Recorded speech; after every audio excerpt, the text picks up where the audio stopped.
ब्रह्म सूत्र के द्वितीय अध्याय के द्वितीय पाद के तृतीय अधिकरण का हम लोग विचार कर रहे हैं। तृतीय अधिकरण के 6 सूत्रों में से 3 सूत्रों का विचार हो गया है। चतुर्थ सूत्र के व्याख्यान रूप भाष्य का विचार हम लोग कर रहे हैं। चतुर्थ सूत्र का शब्दार्थ भाष्यकार भगवान ने बता दिया। रूपादि मत्वाच्च विपर्ययो दर्शनात्, इस सूत्र का शब्दार्थ बताते हुए ये कहा कि यदि वैशेषिक परमाणुओं को रूपादिमान स्वीकार करते हैं तो घटादि रूपादिमान होने से जैसे सकारण है ऐसे परमाणुओं को भी रूपादिमान होने से सकारण मानना पड़ेगा और कारणवत हो जाएंगे का मतलब कार्य हो जाएंगे। तो परमाणुओं को उन्होंने कारण रूप मात्र माना है, तो कारणत्व का विपर्य कार्यत्व परमाणु में प्राप्त होगा। और यदि रूपादिमान है तो फिर रूपादिमान होते हुए नित्य नहीं हो सकता। घटादि रूपादिमान है तो अनित्य है। ऐसे कार्य रूपादिमत्व को लेकर के कार्यत्व सिद्ध और कार्यत्व होगा तो अनित्यत्व भी सिद्ध होगा। और उन्हें सूक्ष्म स्वीकार किया है अणुत्वों में, लेकिन रूपादिमत्व स्वीकार करेंगे तो रूपादिमान घटादियों में देखा जा रहा है स्थूलत्व ही। तो इन्हीं रूपादि हेतुओं से स्थूलत्व की भी पृथ्वी आदि के परमाणुओं में प्राप्ति होगी। यह क्रमतः कारणत्व, नित्यत्व और अणुत्व का विपर्य है। कार्यत्व, अनित्यत्व और स्थूलत्व। और यह परमाणुओं में विपर्य प्राप्त हो रहा है रूपादि मत्व स्वीकार करने से। का रूपादिमान मानने मात्र से यह विपर्य क्यों उपलब्ध होगा? कहा इसलिए कि रूपादि मत्व को लोक में देखा जा रहा है कार्यत्व, अनित्यत्व और स्थूलत्व का व्याप्य, और रूपादि मत्व का व्यापक देखा जा रहा है तंत्वादि में। इनको कार्यत्व, अनित्यत्व और स्थूलत्व को रूपादि मत्व का व्यापक देखा गया। ये रूपादि मत्व और इनकी कार्यत्वादि की व्याप्ति पटादि में देखी गई है। तो व्याप्य रूपादि मत्व तंतुओं परमाणुओं में होने से परमाणु को भी रूपादि मत्व के व्यापक सकारणत्वादि से युक्त मानना पड़ेगा। यही विपर्य है। इस प्रकार का शब्दार्थ भगवान भाष्यकार ने अपने भाष्य में बताया। परमाणु के नित्यत्व में वैशेषिकों ने परमाणुओं का नित्यत्व स्वीकार किया है और रूपादि मत्व हेतु से वेद व्यास जी ने नित्यत्व का विपर्य अनित्यत्व ही बताया परमाणुओं में। अब भगवान भाष्यकार वैशेषिकों के द्वारा परमाणु के नित्यत्व में जो हेतु बताए गए थे उनका अनुवाद करके निराकरण कर रहे हैं। यच्च नित्यत्वे कारणम तैरुक्तम इत्यादि से वैशेषिकों का जो मूल ग्रंथ है कणाद ऋषि के द्वारा रचित सूत्रात्मक है। जैसे ब्रह्म सूत्र है ऐसे वैशेषिक सूत्र हैं। तो वैशेषिक सूत्र के चौथे अध्याय के प्रथम पाद के प्रथम सूत्र में एक हेतु बताया सत्वे सति अकारणवत्वम, परमाणु के नित्यत्व में। लेकिन भाष्कर भगवान ने कहा कि यह तो असिद्ध नाम का 5 हेत्वाभासों में से एक हेत्वाभास है। सब व्यभिचारादि 5 हेत्वाभास है, उनमें एक असिद्ध नाम का हेत्वाभास भी आता है। ये असिद्ध हेत्वाभास है, सदहेतु नहीं है।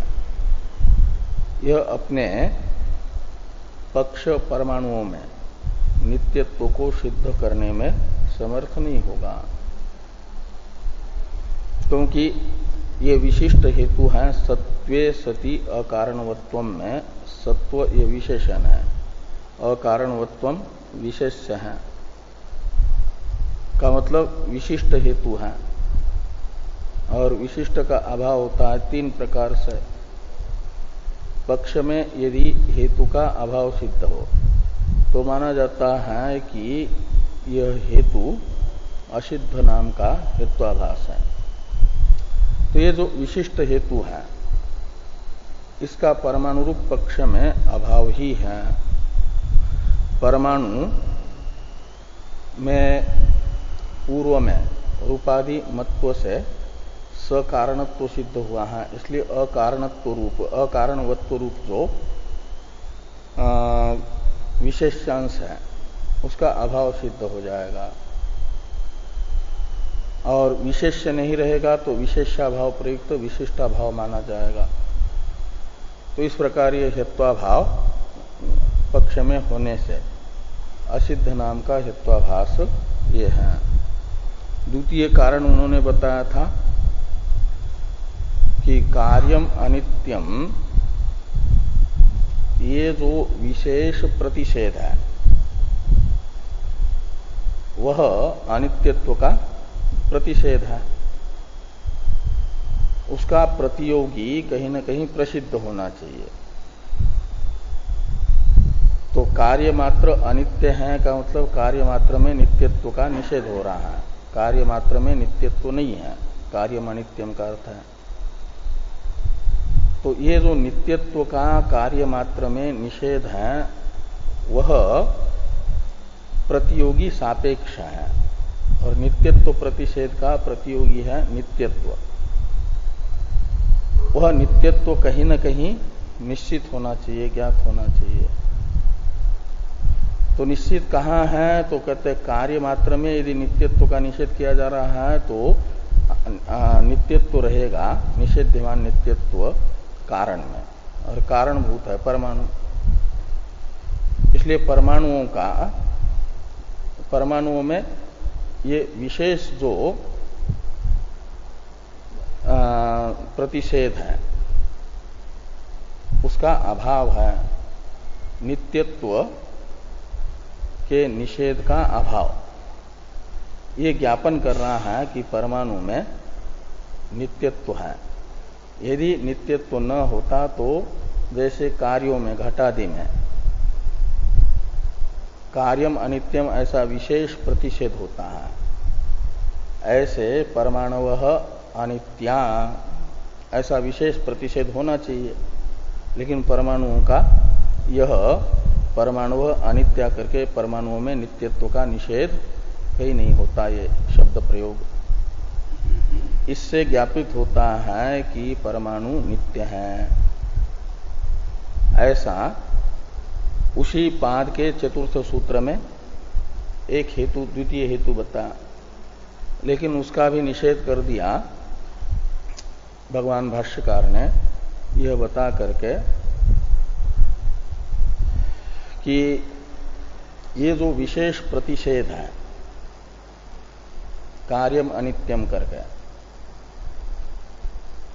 कार्य में नित्यत्व का निषेध जरूर अपने प्रतियोगी नित्यत्व की अपेक्षा करता है, लेकिन यह अपेक्षा नहीं करता कि परमाणु का नित्यत्व ही उस निषेध को अपेक्षित हो, ऐसा नहीं। परमाणुगत नित्य सापेक्ष ही यह निषेध है, ऐसा नहीं। कहीं न कहीं नित्यत्व होना चाहिए। तो वह नित्यत्व निर्दोष वेद बता रहा है कि ब्रह्म में है, परम कारण ब्रह्म में नित्यत्व है करके। तो इसलिए ब्रह्म में वेद से प्रसिद्ध जो नित्यत्व, उसका निषेध कार्यम अनित्यम इत्यादि में हो रहा है, न कि परमाणुगत। इससे कार्यम अनित्यम यह विशेष प्रतिषेध जो है परमाणु में नित्यता साधक नहीं बन सकता, अन्यथा सिद्ध है विशेष प्रतिषेध रूप हेतु। और तृतीय हेतु जो है, दूसरी बात ये, पहले तो कार्यम अनित्यम ऐसा विशेष प्रतिषेधा भाव को हेतु के रूप से स्वीकार करके उत्तर दिया, उसे अन्यथा सिद्ध बताया। और दूसरी बात ये कह रहे हैं भगवान भाष्यकार, न च शब्दार्थ व्यवहार मात्रे न कस्यचित वस्तु अर्थस्य प्रसिद्धिर्भवति। इस वाक्य से ये कहा गया कि व्यवहार कहते हैं शब्द प्रयोग को, तो व्यवहार मात्र यानी शब्द प्रयोग मात्र किसी अर्थ के निश्चय का हेतु नहीं बनता। जब तक शब्द प्रयोग में प्रयुक्त, शब्द प्रयोग है वाक्य प्रयोग, शब्द है वाक्य, और उस वाक्य में प्रयुक्त जितने पद हैं उन पदों का अर्थ प्रत्यक्षादि प्रमाणांतर से निश्चित हो जाए कि इस पद का ये अर्थ है, इस पद का ये अर्थ है, इस पद का ये अर्थ है। पदार्थ ज्ञान, वाक्यार्थ ज्ञाने पदार्थ ज्ञानम कारणम करके कहा जाता है। तो वाक्य में प्रयुक्त पदों का अर्थ प्रत्यक्षादि प्रमाणों से ज्ञात हो जाए, तब ज्ञात अर्थक जो पद उनका समूह है वाक्य, और उन वाक्यों में प्रयुक्त पदों के अर्थ का परस्पर अन्वय, ये है वाक्यार्थ। तो वाक्य में प्रयुक्त पदार्थों के परस्पर अन्वय का नाम है वाक्यार्थ। और इस वाक्यार्थ को जानने के लिए, वाक्यार्थ ज्ञान के लिए कारण होगा वाक्य में प्रयुक्त पदार्थों का ज्ञान। और वो पदार्थों का ज्ञान किससे होगा? वो प्रत्यक्षादि प्रमाणांतर से। तो जब तक प्रत्यक्षादि प्रमाणांतर से हम पदार्थों को नहीं जानेंगे, तब तक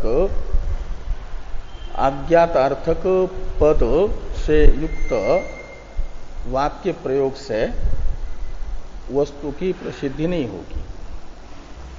और यदि वाक्य प्रयोग का मूलभूत जो ज्ञान है प्रमाणांतर से होने वाला, वह हो जाए, तो माना जाएगा कि फिर वस्तु की प्रसिद्धि तो उसी प्रमाण से है जिस प्रमाण से वाक्य प्रयोग का मूलभूत ज्ञान हुआ।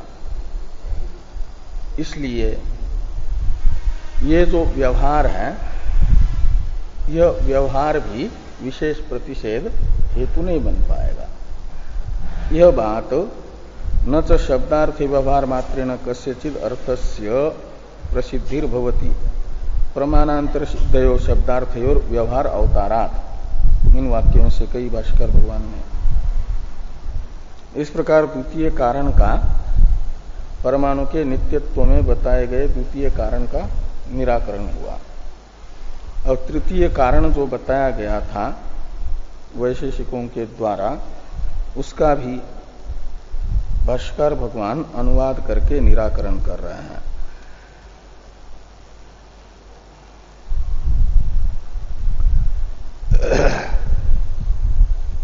तो इसको देखिए, यद्यपि नित्यत्वे तृतीयम कारणम उक्तम, इस भाष्य की अवतरण टीका है, एवं परमाणु नित्यत्वे काणाद सूत्रद्वयम निरस्य।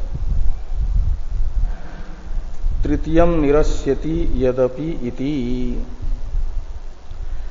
तो इस प्रकार परमाणुओं के नित्यत्व में जो दो सूत्रों के द्वारा, कणाद ऋषि के द्वारा रचित दो सूत्रों से बताए गए हेतु थे, उनका निराकरण हुआ। अब तृतीयम निरस्यति, तृतीय सूत्र के द्वारा प्रदर्शित हेतु का भी निराकरण किया जा रहा है। आगे हैं भाष्य में, यद्यपि नित्यत्वे तृतीयम कारणम उक्तम अविद्याच इति तद यदि एवं विव्रियेत सताम परिदृश्यमान कार्याणाम कारणानाम प्रत्यक्षेण अग्रहणम अविद्या इति ततो द्व्यनुक नित्यता अपि आपद्येत। ते कह रहे हैं कि अविद्याच एक चौथे अध्याय के ही प्रथम पाद का पंचम सूत्र है वैशेषिक दर्शन का। और इस सूत्र से भी, इस सूत्रस्थ अविद्या पद से एक हेतु बताया परमाणु के नित्यत्व का, साधक हेतु है। परमाणु में नित्यत्व साधक हेतु है अविद्या शब्द से बताया गया अविद्या पदार्थ।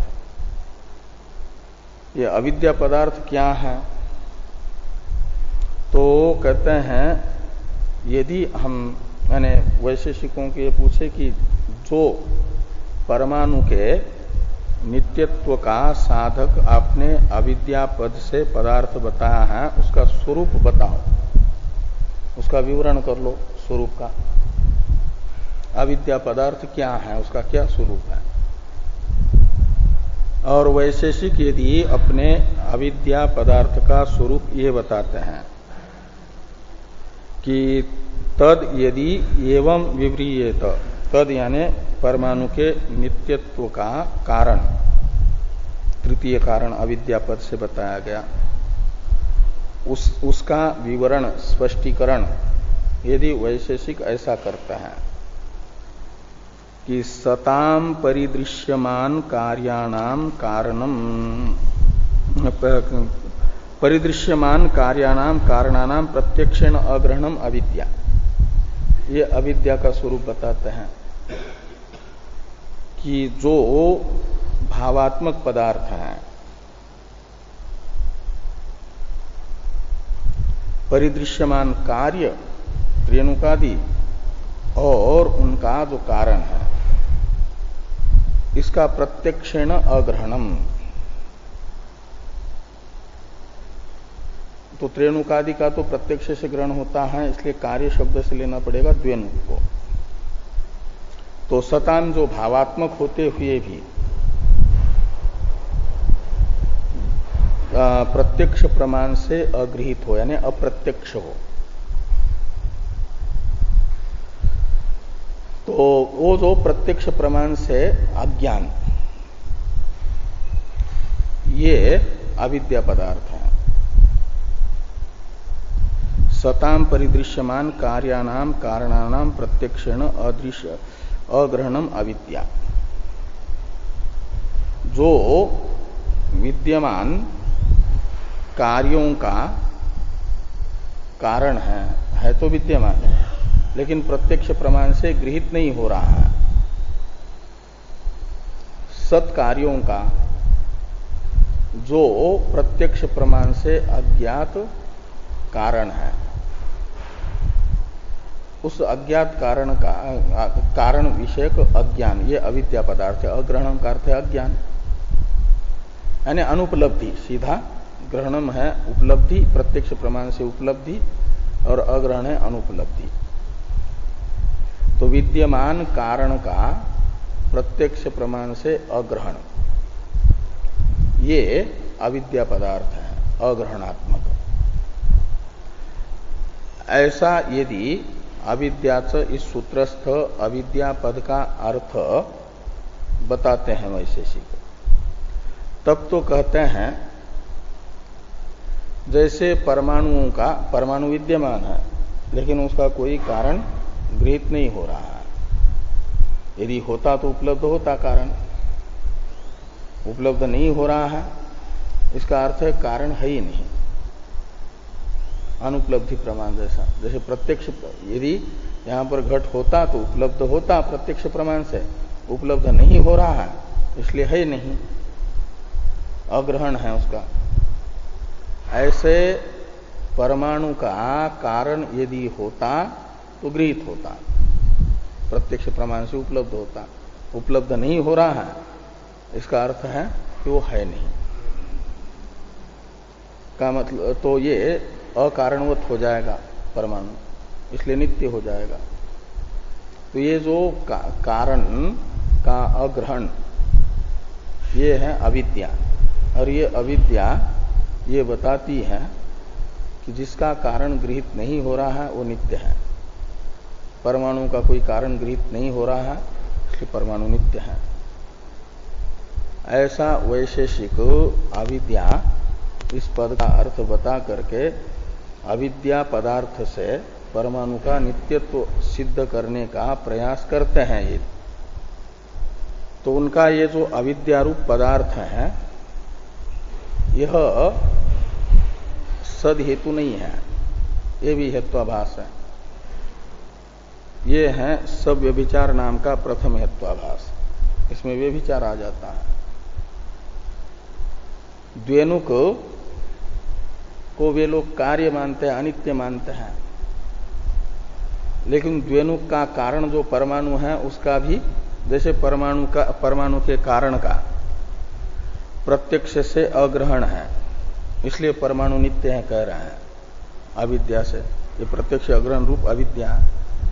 तो द्वेनुक का कारण जो परमाणु है वह भी प्रत्यक्ष प्रमाण जो इंद्रिया है उससे गृहीत नहीं होता, इंद्रिय अगोचर है। तो क्या द्वेनुक को भी आप नित्य मानोगे? द्वेनुक को तो आप कार्य होने से अनित्य मानते हो, उसका तो विभाग होता है। परमाणु द्वय जो आपस में संयुक्त है वो अलग अलग हो जाए तो परमाणु का नाश होता है, इसलिए द्वेनुक का नाश होता है, इसलिए द्वेनुक अनित्य है कहते हो।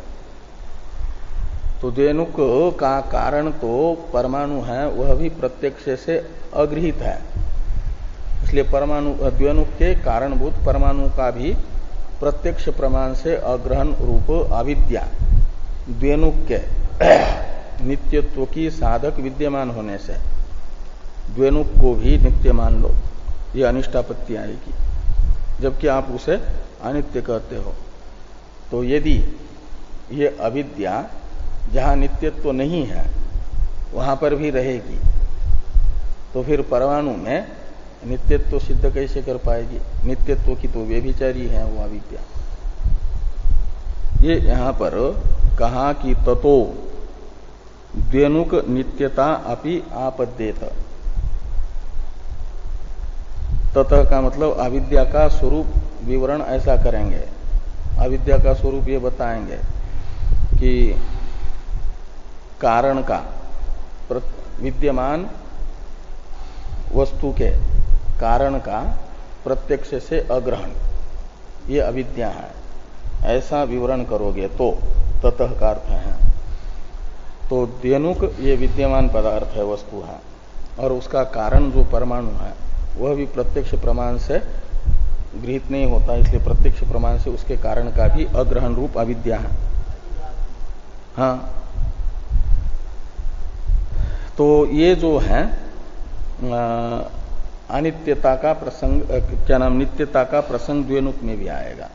जहां नित्यता नहीं है वहां पर भी नित्यता का प्रयोजक विद्यमान होने से, अविद्या रूप प्रयोजक विद्यमान होने से, ये दोष इस पक्ष में है सव्यभिचार नाम का अविद्यात्मक हेतु में। थोड़ी टीका है, टीका को देखिए। सताम अणुनाम दृश्यमान स्थूल कार्याणाम प्रत्यक्षेण कारण अज्ञानम अविद्या इति यदि सूत्रार्थ। सत यानी विद्यमान भावात्मक अणु तथा दृश्यमान स्थूल कार्यों का जो कारण है उसका प्रत्यक्ष प्रमाण से अग्रहण, प्रत्यक्ष न कारण अग्रहण, ये अविद्या पदार्थ है। ऐसा यदि अविद्याच इस वैशेषिक सूत्र का अर्थ वैशेषिक करेंगे,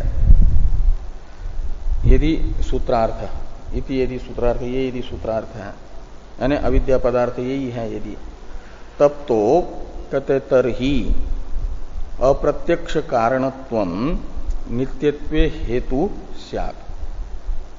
तो नित्यत्व का हेतु मानना पड़ेगा अप्रत्यक्ष कारणत्व, यानी जिसका कारण प्रत्यक्ष नहीं है ऐसा पदार्थ नित्य है, ये अर्थ निकलेगा। तो कहते तन्न स्यात्, अप्रत्यक्ष कारणत्वम ये नित्यत्व का प्रयोजक नहीं बन पाएगा व्यभिचारी होने से। कैसे?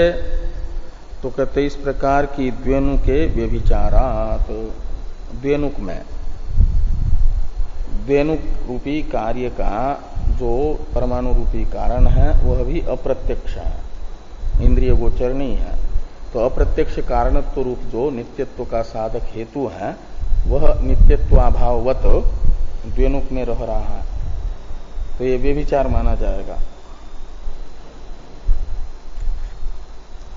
आगे हैं इस व्यभिचार को दूर करने के लिए, व्यभिचार दोष को वैशेषिक यदि ये विशेषण जोड़ते हैं कि टीका में ही है, यदि आरंभक द्रव्य शून्यत्वम हेतु विशेषणम तदा विशेष्य वैयर्थ्यम आपद्येत पुनरुक्तिश्च इत्याह अथ इत्यादिना। अप्रत्यक्ष कारणत्वम इस हेतु में, नित्यत्व के प्रयोजक में जो व्यभिचार नाम का दोष आया, द्वेनुक में व्यभिचार हो रहा है नहीं इस हेतु का, तो वहां पर व्यभिचार दूर करने के लिए विशेषण जोड़ देंगे कारण शून्यत्वम, ये आरंभक द्रव्य शून्यत्वम यानी कारण शून्यत्वम। तो आरंभक द्रव्य शून्यत्वम ये यदि विशेषण जोड़ देते हैं तो हेतु का स्वरूप हो जाएगा आरंभक द्रव्य शून्यत्वे सति अप्रत्यक्ष कारणत्वम यत्र तत्र नित्यत्वम, ऐसी व्याप्ति बनेगी। व्याप्ति व्यापक भाव इसमें होगा कि आरंभक द्रव्य जिसका नहीं है उसे कहा जाता है आरंभक द्रव्य शून्य, उसमें एक धर्म रहेगा आरंभक द्रव्य शून्यत्व।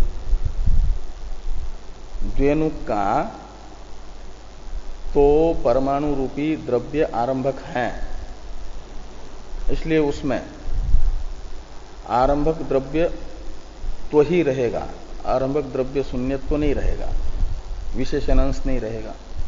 और विशेष अंश तो अप्रत्यक्ष कारणत्व रह रहा है, तो भले ही विशेष्य रहे लेकिन विशेषण नहीं रहेगा, तो विशिष्ट हेतु का अभाव ही माना जाएगा।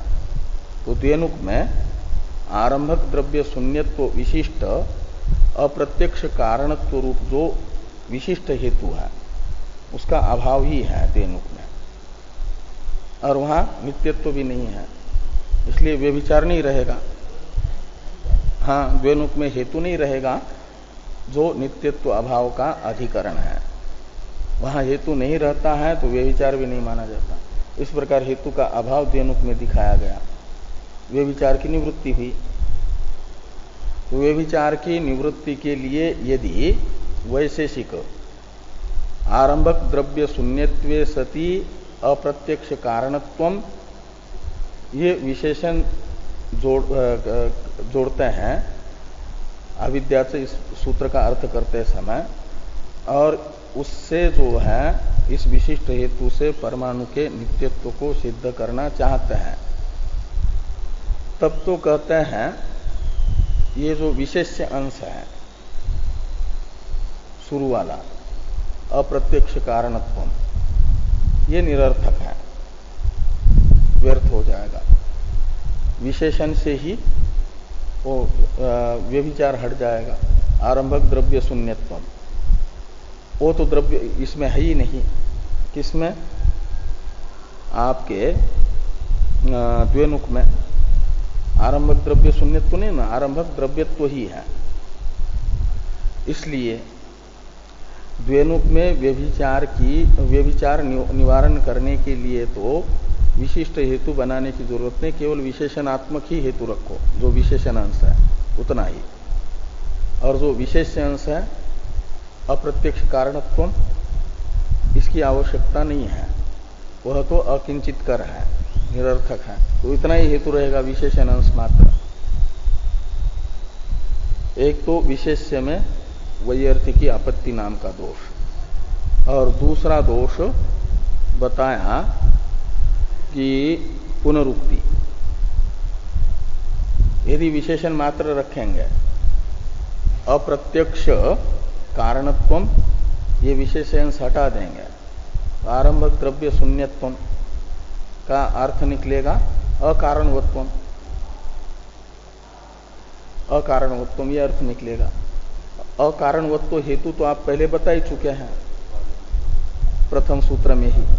हाँ, आरंभक द्रव्य शून्यत्व कहो या अकारणवत्वम कहो, ये शब्दांतर है, अर्थांतर नहीं। तो एक ही अर्थ को अलग अलग शब्द से कहना, ये तो केवल शब्दांतर भले ही हो जाए, अर्थांतर नहीं होगा, का मतलब पुनरुक्ति होगी। शब्दांतर से वही अर्थ बताया जा रहा है हेतु के रूप में, तो पुनरुक्ति दोष आ जाएगा। और फिर पुनरुक्ति दोष में भी सिद्ध हो जाए उनका अभिप्रेत अर्थ परमाणु का नित्यत्व, तो चल जाए।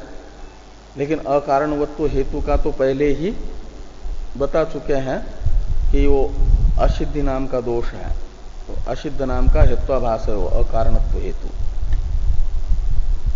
ये यहां पर कह रहे हैं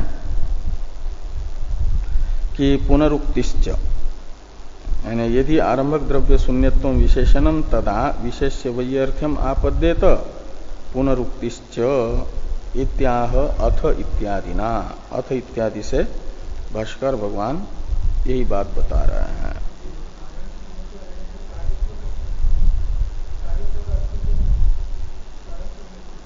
हाँ,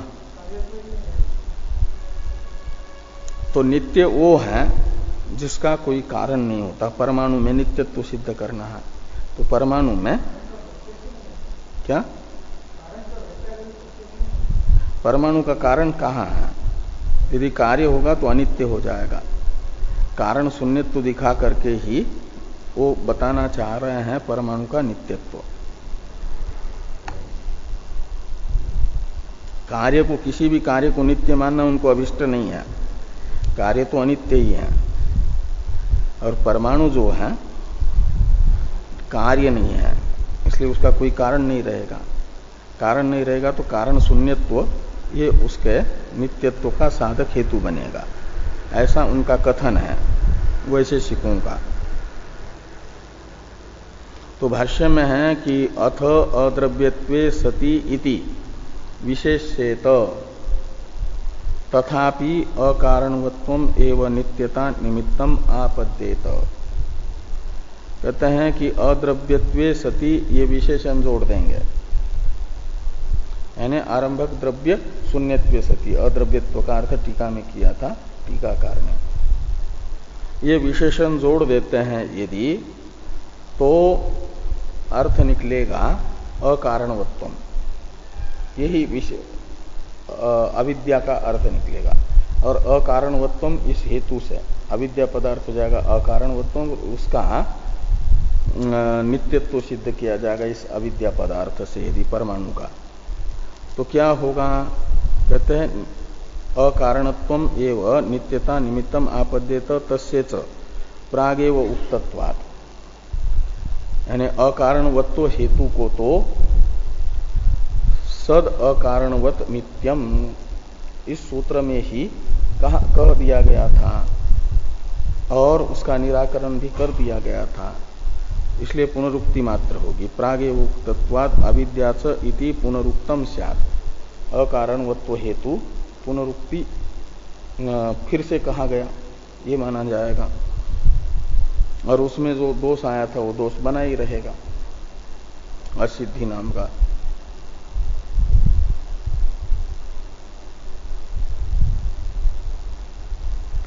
अब अथापि कारण विभागात कारण विनाशाच्च अन्यस्य तृतीय से विनाशे तो असंभव अविद्या।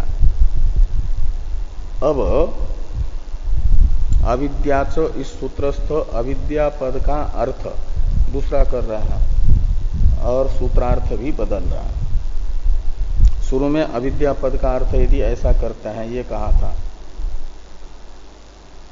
कि विद्यमान परमाणु या कार्य का जो प्रत्यक्ष प्रमाण से जो कारण है उसका प्रत्यक्ष प्रमाण से अग्रहण, ये अविद्या है। ऐसा अर्थ करेंगे तो परमाणु में व्यभिचार, द्वेनुक में व्यभिचार यानी द्वेनुक में नित्यता की आपत्ति, ये बताया था दोष। और थोड़ा हेतु में परिष्कार करेंगे तो पुनरुक्ति दोष, विशेष अंश में वैयर्थ्यापत्ति और पुनरुक्ति दोष। इसलिए प्रथम अर्थ जो बताया था अविद्या पद का वो नहीं होगा। अब अथापि इत्यादि से वैशेषिक यदि ये कहते हैं कि हम अविद्या च इस सूत्र का अर्थ ऐसा करेंगे, तो भी भाष्कर भगवान बता रहे हैं कि ये जो आप बताओगे और जो हेतु अविद्या सूत्र से बताया गया उसका उपादन आपकी परिभाषा में भले ही सिद्ध हो, लेकिन सर्वतंत्र ये नियम नहीं रहेगा, ये आगे कह रहे हैं। अथापि इत्यादि की अवतरण टीका है। परमाणवो नित्या नाशक अनुपलम्भात आत्मवत इति सूत्रार्थम आशंकते अथापीति। वैशेषिक अविद्याच इस सूत्र का अर्थ इस प्रकार का करना चाहते हैं। अविद्या शब्द का अर्थ करेंगे नाशक अनुपलब्धि। विद्या है जैसे घट के नाश का हेतु उपलब्ध होता है, नाशक घट के अवयवों का विभाग हो जाए या कारण का नाश हो जाए, असमवायी कारण या समवायी कारण का नाश हो तो घट का भी नाश हो जाता है। घट का असमवायी कारण कपाल द्वय का संयोग वो नष्ट हो जाए तो फिर घट नहीं रहेगा। तंतुओं के संयोग का नाश हो तो पट नहीं रहेगा, या तंतु अलग अलग किए जाए, विभाग हो जाए तंतुओं का, तब भी पट नहीं रहेगा। तो ये समवायी कारण का विभाग, समवायी कारण होते हैं अवयवी द्रव्य के समवायी कारण वैशेषिकों के अनुसार उनके अवयव। तो समवायी कारण का विभाग ये एक कार्य द्रव्य के नाश का हेतु माना है, और दूसरा हेतु उन्होंने माना असमवायी कारण का नाश, यानी संयोग का नाश हो जाए तब भी वो कारण द्रव्य कार्य द्रव्य नहीं रहता, अवयवी नहीं रहता। अवयवी है पट, उसका नाश दो प्रकार से, तंतुओं के विभाग से या तंतुओं के संयोग के नाश से, ये दो प्रकार से नाश होता है कार्य द्रव्य का। तो कार्य द्रव्य का नाशक प्रत्यक्ष प्रमाण से उपलब्ध हो रहे हैं ये दो नाशक के रूप से, और इन दो से अतिरिक्त अन्य किसी भी कारण का नाशक के रूप में अनुपलब्धि, अग्रहण ये अविद्या पदार्थ है, नाशक अनुपलब्धि, और वो नित्यता का हेतु बनेगा। विभाग करते करते जाते हैं अवयवी द्रव्य का, उद्वेनुक तक अवयवों का विभाग हो जाता है। वो अवयवों का विभाग जो है द्वेनुक के नाश का हेतु बन जाता है। परमाणु का कोई अवयव नहीं है, वो निरवयव है उनके अनुसार, इसलिए अवयव द्रव्य का नाश विभाग ये बनेगा नहीं। परमाणु जो है निरवयव होने के कारण उनके कारणभूत अवयवों का विभाग ये नहीं बनेगा, या असमवायी कारण संयोग उसका कोई है ही नहीं जिसका नाश होने से ये परमाणु का नाश हो जाए। तो जैसे घटादि पदार्थों में विनाशक देखे गए, विभाग और संयोग नाश, ऐसे विनाशक का अग्रहण अनुपलब्धि ये अविद्या शब्द का अर्थ है, और उससे परमाणु के नित्यत्व की सिद्धि होगी। ऐसा ये अविद्याचो सूत्र के अर्थ का अर्थ यानी सूत्र का अर्थ किया जाएगा इस प्रकार का। ये शंका कर रहे हैं अर्थ विषय कि परमाणु वह नित्या, परमाणु पक्ष है, नित्यत्व साध्य है, और अविद्या पद का अर्थ कर दिया वो हेतु है ना, नाशक अनुपलम्भात, नाशक अनुपलब्धि। कैसे? तो कहते आत्मवत, जैसे आत्मा के नाशक की उपलब्धि न होने से आत्मा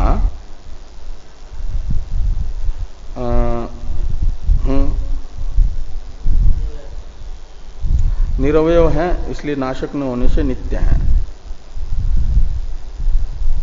इति सूत्रार्थम आशंकते, इसी प्रकार के सूत्र के अर्थ की शंका वैशेषिक कर रहे हैं कि अथापि कारण विभागात कारण विनाशाच्च अन्यस्य तृतीयस्य विनाश हेतोः असंभव अविद्या।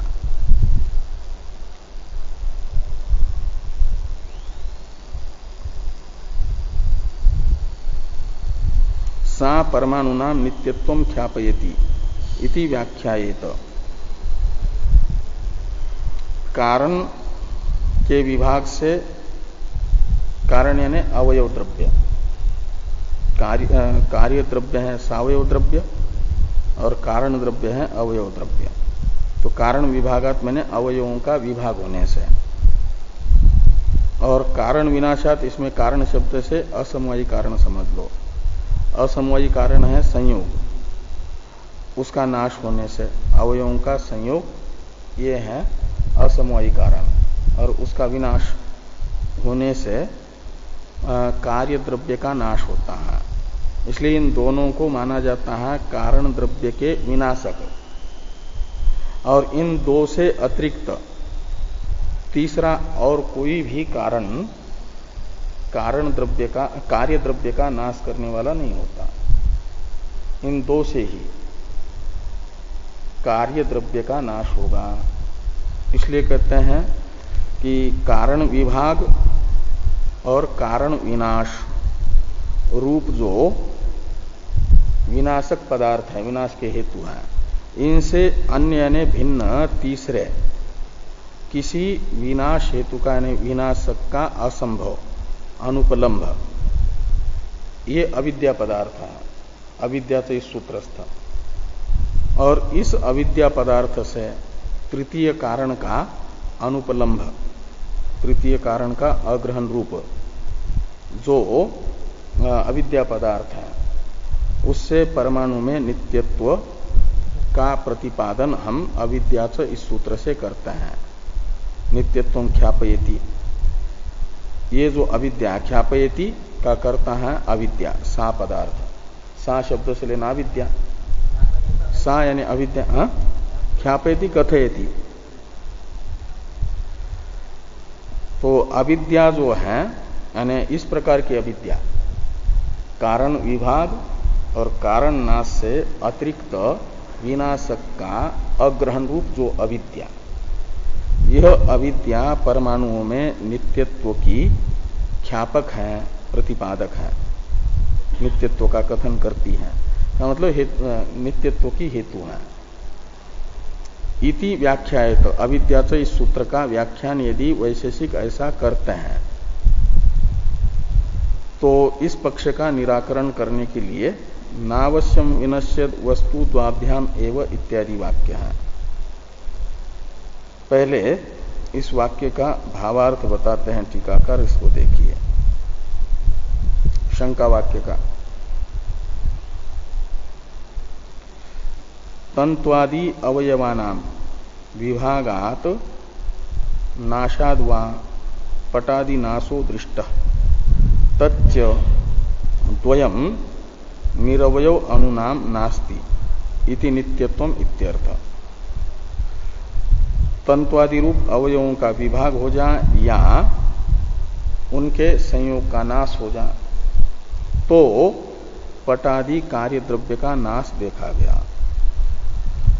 और परमाणु जो है निरवय होने से उनके अवयवों का नाश भी नहीं होगा।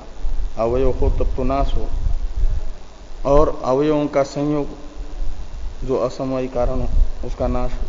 तो अवयव ही नहीं है तो अवयवों का संयोग रूप जो असमवायी कारण है वो भी नहीं रहेगा, तो उसका नाश भी नहीं होगा।